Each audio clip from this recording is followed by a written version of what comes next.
Hey guys, what's up? My name is Anthony, and welcome to another edition of Being a Sports Talk. And today I want to talk about what the Giants should do in free agency. Wait, don't click off the video. I think I have some interesting insight here. There's some recent news that have been developing, and I think I have some interesting insight. Something that not a lot of Giants fans are saying. I think I have a unique perspective, which again, everybody pretty much thinks I have a unique perspective. But listen, just stick with me. First of all, I want to discuss Zach Bond. People are hyping him up. That's like the next Giants prospect that we all want. We already have Zach Bond. His name is Ryan Connolly, inside linebacker. I know Zach Bond's more of a defensive end.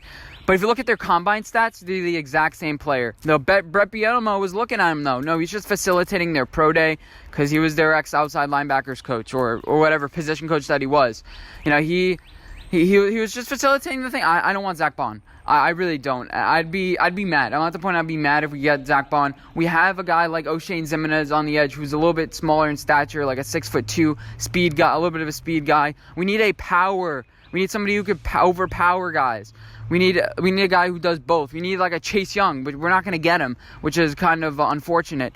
You know, we need somebody on the opposite edge of Leonard Williams. We need a guy who actually is productive. Now, those guys are expensive, which is why some people want to do it through the draft. But here's some interesting insight that I have. Dave Gettleman says free agency is you fill your needs. Obviously, you want to get too desperate because that makes you make bad decisions. You want to be ahead of the game. You can make mistakes in free agency, but in the 2017 draft, we all know we selected Saquon Barkley.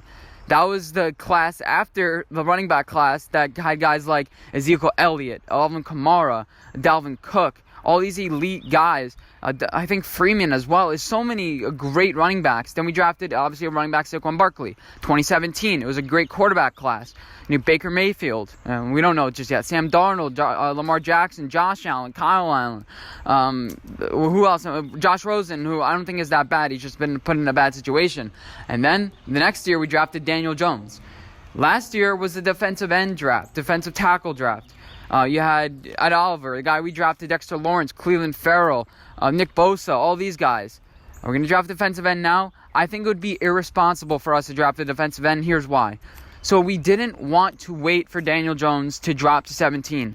We wanted him. We could have gotten Josh Allen, another great defensive end, but we picked him. Now you have to protect him. We need our left tackle of the future. I think you cut Nate Solder after this year, like a lot of people like to entertain are saying. I think Nate Solder is good as gone. I don't care about his kids in the hospital or whatever. The bottom line is the bottom line. And we need a left tackle to protect Daniel Jones. Obviously, he needs to do a little bit of a better job of pocket awareness. I think he's going to get better with that.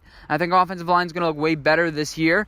But you need a developmental left tackle. And free agency, there are enough guys that I think we can get. And let's start talking about these defensive ends because a lot of people are saying Jadeveon Clowney, Yannick Ngakoue. We need a guy who's productive. We need a guy who's going to be able to get to the quarterback. And I think Dante Fowler Jr. is a great option. So he's out of the University of Florida, obviously a little biased. He has 4.6 speed at 260 pounds. That's really rare.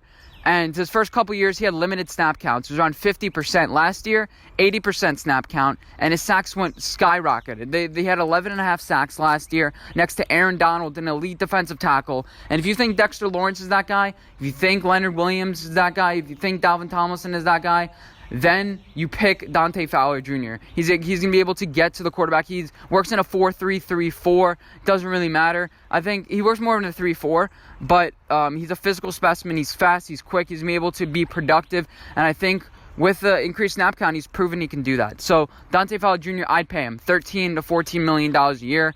And yeah, he's cost effective. But in the end, you have to get a guy who gets to the quarterback. You could pay a guy half the amount that a guy... an elite guy like a Jadeveon Clowney. But if Jadeveon Clowney gets to the quarterback, I'm not saying he does or doesn't. Actually, he more often doesn't. You'd rather get the guy who's productive. You'd rather get the guy who gets the numbers. And the Giants haven't had a lot of sacks in the past couple of years, and that's because we haven't been able to get to the guy. And that's because guys have been open as well. I think we should go after a top flight cornerback. We need a guy who's just like locked down, seal it up. And obviously those guys are hot commodities. They're going to be fought for. And Byron Jones is the guy who could just, don't have to worry about him. 64 targets last year, and he had a lot of defensive snaps. I don't care if he makes interceptions or not. Obviously, you would like a guy to do that, but I think the interceptions will come. Obviously, it's kind of worrying, like, 4 years, you haven't really done it. And it's also concerning for guys in contract years to overperform. Dante Fowler Jr. contract year overperformed, but I think there's something that changed. He was on a new team, more snap counts, and different things like that. His missed tackles were around 12% this year. They dropped, which is a good sign. But going back to cornerbacks, you need a guy who's going to be shut down, lock him up, don't have to worry about it. And I'm going to take a bigger, in-depth look. I'll make a whole separate video about it. But the Giants against the Bears, I watched the complete game film. Corey Ballantyne's the reason why we lost that game. They found the mismatch. It was Corey Ballentine. Now, if you swap out Corey Ballentine for Byron Jones, then it's a completely different story, and I think that's what the Giants should do. Also, I think we should target Kyle Van Noy. Dave Gettleman and Joe Judge have been like, we don't need veteran leaders on this team. But I think Kyle Van Noy is productive. He could come into the locker room and facilitate the transition for our new guys to the Patriot way. He could be like, guys, I know how it works. He can get them through it, the day-to-day. Like, this may seem a little bit unfair. This may seem a little bit unreasonable, but I'm used to it. Trust me, I've won some rings. And I think he can add that sort of perspective into the locker room. He's getting better year after year. That's a really good thing. And I think he's just a great guy in the locker room that we can bring in. I'd sign him to around a $12 million, $13 million deal. I don't really care how many years you sign him. I honestly just sign him for like 4 or 5 years. I think it's fine because he's going to want to play out the last contract or have like a 2-year option to get out of the contract but have a lot of it guaranteed. As far as the guys that we have currently on our roster at edge defender, Marcus Golden and Leonard Williams, I think we have to let one walk. I think that Leonard Williams has the higher ceiling because he was getting double-teamed a lot last year. He seemed almost trapped and showed lack of effort on some plays because he's like, I can't get to the quarterback because it's just useless. And I think that Leonard Williams needs to be beside a guy like Dante Fowler Jr. or even a more elite edge defender so we can get the double team less.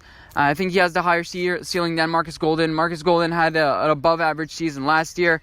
I say you let him walk, see what he's worth, see if any team signs him, and maybe sign him to a below-average deal. Again, you can never have too many good edge defenders, and I would be willing to bring him back on, especially to create more depth at this position. I hope you guys enjoyed this video. Let me know what you guys think. What should the Giants do in free agency? This is a popular topic. This is just a little bit of perspective I have. I'm not going to touch on every single time I talk about free agency, every single position.